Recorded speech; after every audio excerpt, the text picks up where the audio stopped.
sell half of the shares, then 49%, then I mean that's how it is. If you price everything where this is worth this and this is my section and this is what I'm selling, then you're at that point from the beginning. You're at that point from the start. But if you are buying up corporations slowly, and you're using, let's say that you're even as cagey as Walt Disney was, and let's say you use 25 different outside purchasers to secure your interest. Well, that's 25 of the top.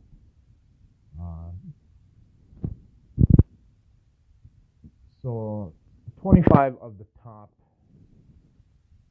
owners of the corporation make up then 50%. Well, that'd be reasonable, right? I mean, but let's say you're cagier than that and you say, well, you know what would really, really make things hard to come back to me, say if a RICO case were to come up or something like that, is if I used 1,000, maybe 10,000 different sources. Because let's be honest, if you have 51% control between a small group of people over all the resources in the world, I mean, it's you're not exactly breaking the bank by having somebody whose only job is to find outside entities to direct their financial resources for them and carry them under different names. Or I mean, if you had all the money in the world and you wanted to create 1,000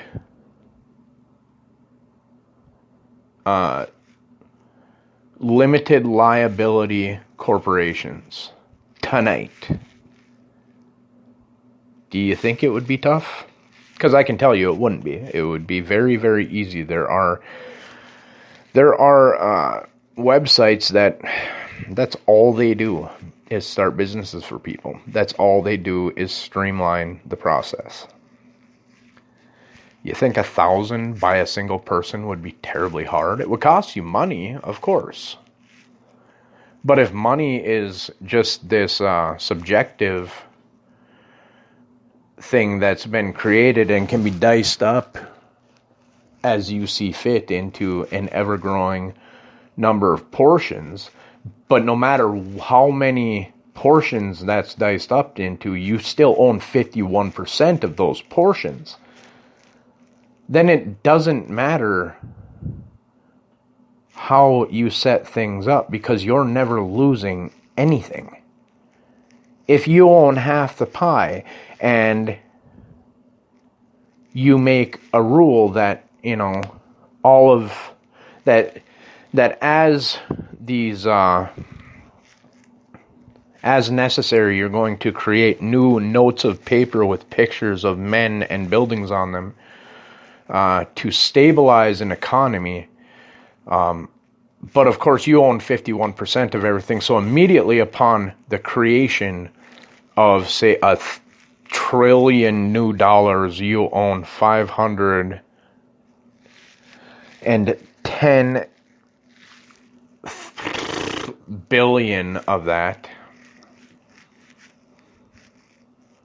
What the hell do you care what happens with the 490? Because your portion never changes. Because you're creating this, but it's being created across the spectrum of all shareholders. Reasonably speaking, that's what happens with a dollar bill, is they're creating the dollar bill out of thin air. And, in the computer system, it's adding to the total. But by owning, the